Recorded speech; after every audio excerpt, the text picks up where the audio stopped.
Bonjour à tous, à la une cette semaine dans Vitamine C, un nouveau pèlerinage est bientôt organisé par le diocèse de Bourges. En mars prochain, vous allez pouvoir partir à Assise en Italie. On commémore cette année les 800 ans du décès de Saint François d'Assise. Chaque 1er janvier, on célèbre la paix, une date inspirante pour le diacre berrichon Denis Lefebvre. Et puis en fin d'édition, on fera un bilan de 2025 grâce au père Stéphane Mariteau de Château. Vitamine C, RCF. Du 9 au 13 mars prochain, un pèlerinage à Assise en Italie est organisé par le diocèse de Bourges. Et pour nous le présenter, nous sommes avec Suzanne Couturier, directrice des pèlerinages pour le diocèse de Bourges. Bonjour. Bonjour. Suzanne Couturier, alors cette destination n'a bien sûr pas été choisie au hasard. Non, bien sûr que non. C'est suite au pèlerinage l'année dernière dans le cadre du jubilé que des adultes étaient un petit peu frustrés, on va dire, de n'aller qu'à Rome et de ne pas pouvoir, comme les jeunes, faire Rome et Assise. Et donc, à partir de ce moment-là, nous avons projeté avec le prêtre référent, le père Jean-Christophe Carpentier, de mettre sur pied un pèlerinage à Assise. Et ça tombe sur une année importante ? Et ça tombe sur une année importante puisque ça marque les 800 ans de la mort de Saint François d'Assise. Et puis en plus, on sera un an après le décès du pape François. Ça revêt aussi une importance, une symbolique ? Peut-être que oui, effectivement, puisque nous avons eu la chance, d'assister l'année dernière, dans le cadre de notre pèlerinage à Rome, à la dernière apparition du pape en public. Alors le programme de ce pèlerinage du 9 au 13 mars prochain, ça va être un mélange entre des temps spirituels et des visites de monuments importants d'Assise. Alors effectivement, ce sera un temps de mélange, de visite de basilique, la basilique Sainte-Marie des Anges, dans laquelle nous assisterons à la messe, bien sûr. La visite de la vieille ville aussi, et de la cathédrale Saint-Rufin, dans laquelle nous pourrons renouveler nos promesses de baptême. Ça, c'est le programme un petit peu du mardi. Du mercredi, nous nous dirigerons vers le tombeau de Saint-François. Et dans la basilique, évidemment, nous aurons la messe, bien sûr. Ensuite, le couvent Saint-Damien. Le jeudi, nous monterons à l'ermitage des Carchéries, où nous aurons aussi la messe à l'ermitage. Nous visiterons aussi la basilique Sainte-Claire, l'église Sainte-Marie-Majeure, où nous ferons une halte devant le tombeau où repose Saint Carlo Acutis. Et à l'église Sainte-Marie-Majeure, nous aurons la possibilité d'avoir le sacrement de réconciliation. Nous avons eu un programme proposé par l'agence Bipel, mais j'ai dans mon équipe, entre autres, des personnes qui connaissent très très bien Assise, Saint-François, donc ils ont pu aussi un petit peu remanier et améliorer un petit peu le programme proposé par l'agence. Et puis j'imagine que les temps spirituels, les visites permettront de rappeler les valeurs de Saint François d'Assise. Tout à fait. Notamment la première, puisque on va dire peut-être que Saint François était peut-être à l'avant-garde des écologistes, puisque tout reposait un petit peu sur son amour de la nature, et donc voilà.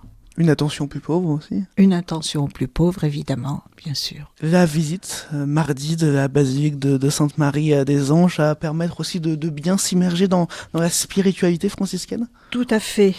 C'était là où se réunissaient tous les franciscains. Effectivement. Donc, le pape François en a dit que c'était le cœur battant du mouvement franciscain.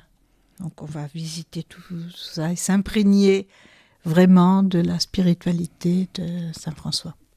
Et cette spiritualité de Saint François, on va aussi pouvoir s'en imprégner au tombeau, à son tombeau mercredi. Le mercredi, bien sûr, tout à fait.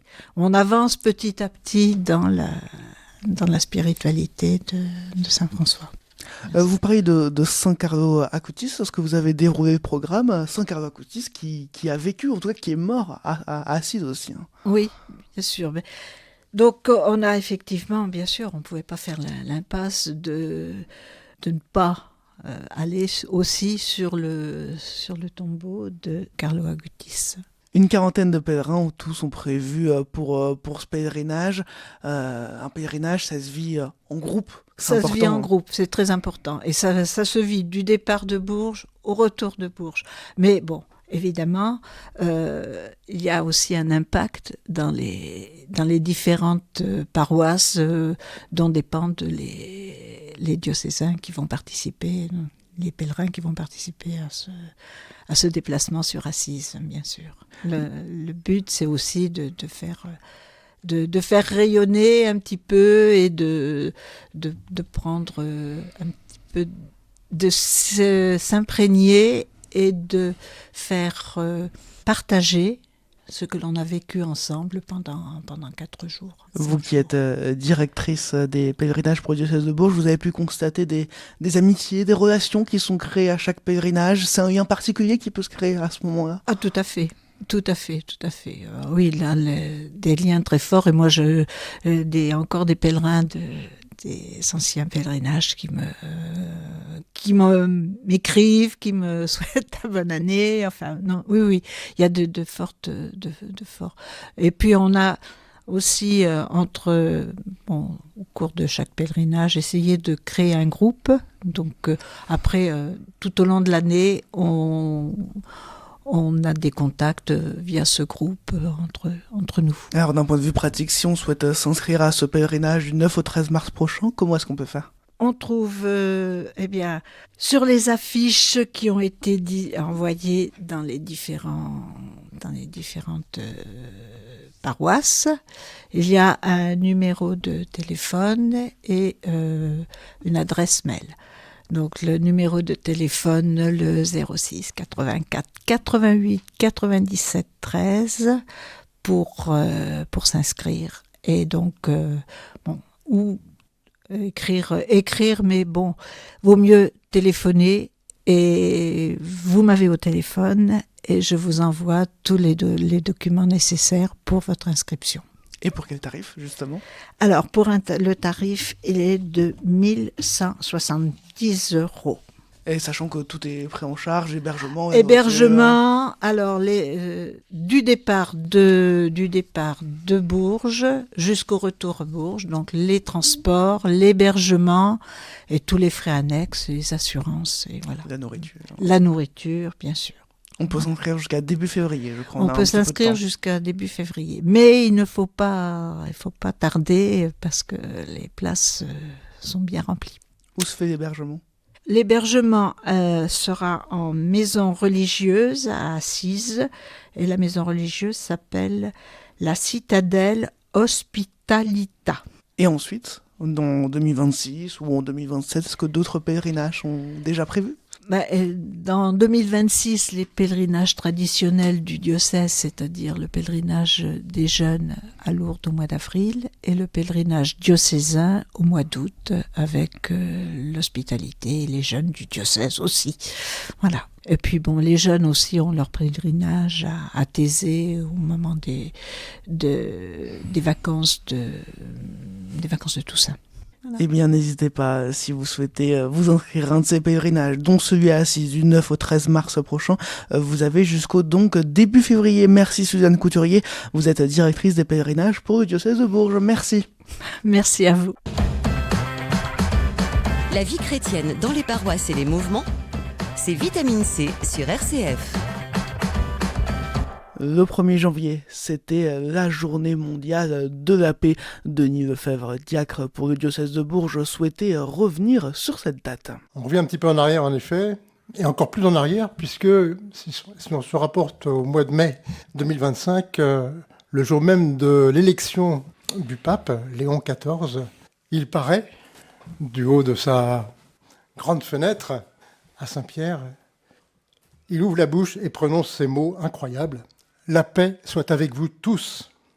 Non seulement la foule rassemblée place Saint-Pierre a les yeux tournés vers lui, mais aussi tous les médias sont suspendus à ses lèvres.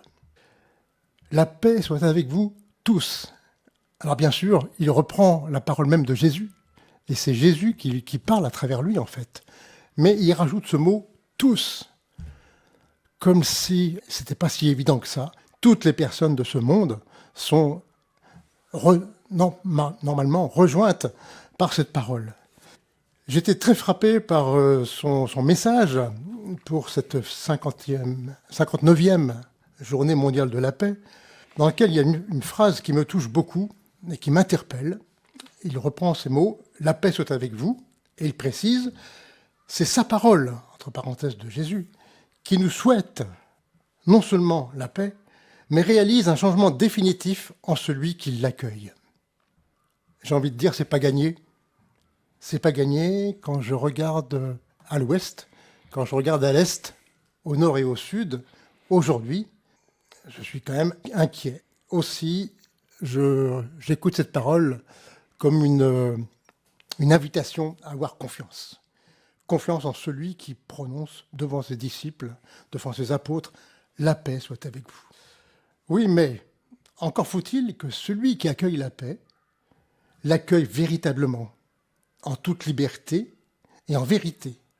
Parce que des contraintes de toutes sortes nous empêchent d'accueillir la paix. Nous empêchent, m'empêchent moi-même, mon ego, mes désirs, mes prétentions, certaines de mes convictions. En fait, accueillir la paix, c'est pas si simple que ça. Ça demande pour moi un acte de volonté. Le diacre que je suis, humblement, au cours de la messe, invite l'assemblée. Avec ces paroles, « Dans la charité du Christ, donnez-vous la paix ». Pour moi, ce mot « donner » est un concentré de « je la reçois, cette paix ». Je la partage, cette paix. Je l'accueille. J'accueille cette part qui m'est destinée et en fait qui m'est nécessaire pour continuer à vivre dans ce monde avec mes frères et sœurs selon le cœur de Jésus. J'ai à en vivre. Et c'est pas une option, c'est quelque chose que le Seigneur me demande, non pas pour moi, mais pour tous ceux que je rejoins dans mon travail, dans mes responsabilités, dans ma famille. Voilà, que la paix du Seigneur soit toujours avec nous. Et je me réfugie dans cette parole de Jésus. Je suis tous les jours jusqu'à la fin des temps. Denis Lefebvre, diacre pour le diocèse de Bourges, pour évoquer la journée mondiale de la paix chaque 1er janvier. La semaine prochaine, on entendra le père Béguin de la Châtre dans l'Indre. Vitamine C, l'actualité des chrétiens et les chrétiens qui font l'actualité. 2026 a commencé depuis déjà 2 semaines, mais c'est encore temps de faire un bilan de 2025. Et pour cela, quoi de mieux que de demander au père Stéphane Mariteau de Châteauroux, au micro de Jean-François Mézières. Bonjour Père Stéphane. Bonjour Jean-François, bonjour à toutes et à tous et bonne année.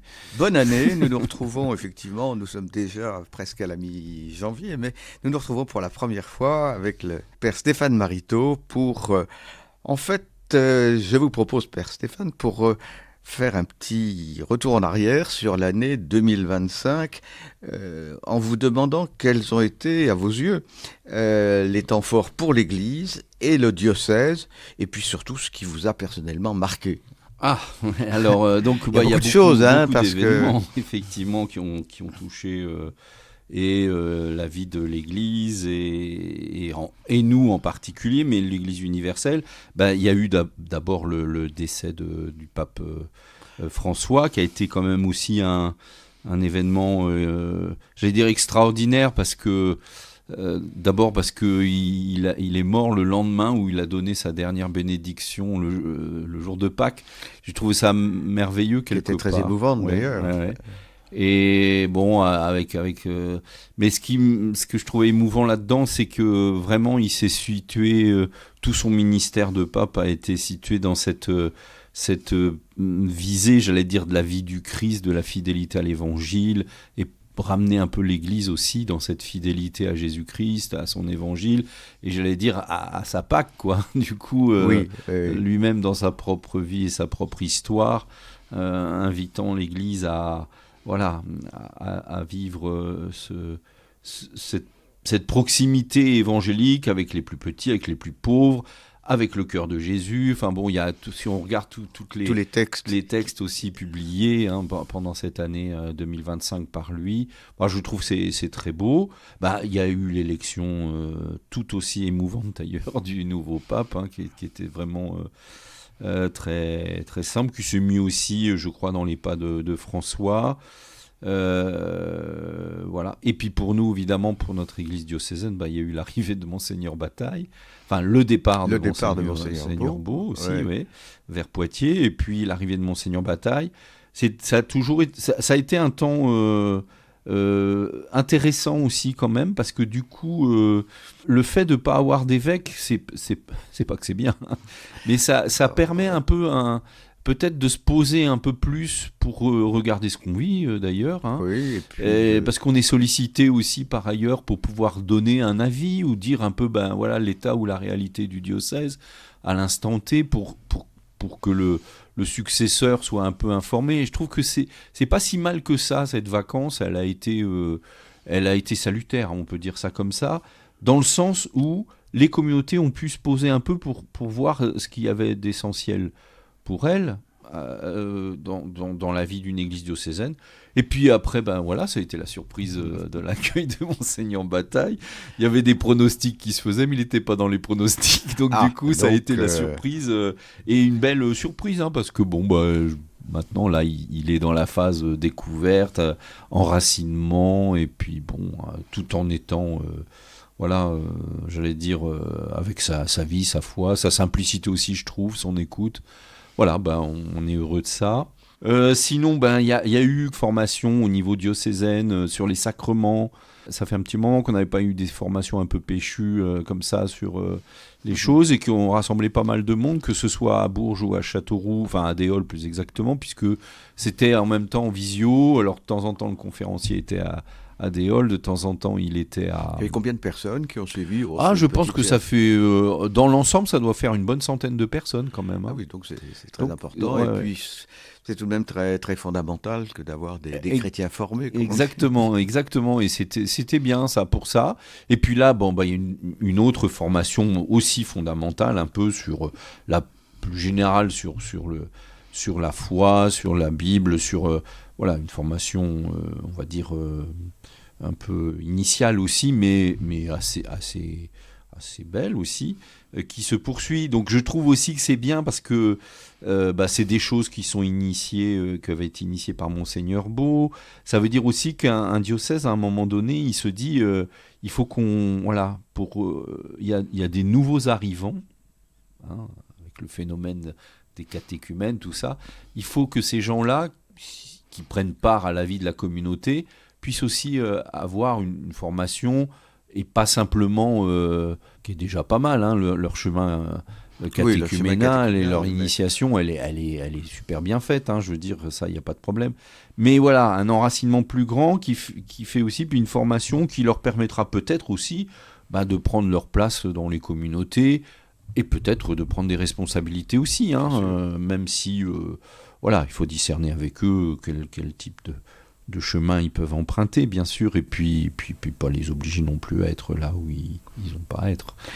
Alors juste peut-être un mot sur 2026. Est-ce que vous avez une attente particulière, s'il y en a une, ou un vœu? Mais ceci dit, on peut dire en chaque début d'année, les vœux pour l'Église sont toujours... Oui, alors moi j'ai des vœux au-delà de l'Église, parce que quand je vois les difficultés dans lesquelles le monde s'arrime, ça m'attriste beaucoup, que ce soit dans notre pays, mais même autour, au niveau mondial. Toutes nos aspirations, on a eu une année sainte aussi, ça a marqué l'année, toutes nos aspirations quand même à cette espérance-là et tout ça. Alors il faut pas désespérer, parce qu'on se dit, ça n'a pas l'air de marcher son truc là d'espérance. Et en même temps, je me dis, justement, ça nous porte devant l'adversité à peut-être travailler un peu plus de paix, de justice. Et puis on voit bien que ce qui manque, c'est quand même du sens, de la visée, de quelque chose qui honore l'humanité, j'allais dire. Et le spectacle un peu lamentable dans l'histoire des hommes aujourd'hui, c'est que on a l'impression que le mépris des uns et des autres fait que tout s'abîme, tout s'esquinte. Enfin, je veux dire, et les décisions sont prises aussi au coup par coup sur certaines. Il n'y a plus de visée, il y a plus de choses. Alors après, on peut faire les vieux en disant ouais, c'était mieux avant. C'est pas ce que je dis. Ce que je dis, c'est que c'est trouver aujourd'hui des raisons. Sans doute le comprennent. Bah, écoutez, merci en tout cas d'avoir situé cette perspective, on peut dire 2026, dans un début d'année qui est tout de même, avouons-le, pour notre pays et pour le monde, comme vous voulez dire, assez douloureux. Merci Père Stéphane. Merci à tous. Le Père Stéphane Mariteau de Châteauroux au micro de Jean-François Mézières. Rendez-vous la semaine prochaine pour une nouvelle chronique. Et en attendant, n'hésitez pas à vous rendre sur le site internet du diocèse de Bourges pour rester au courant de l'actualité.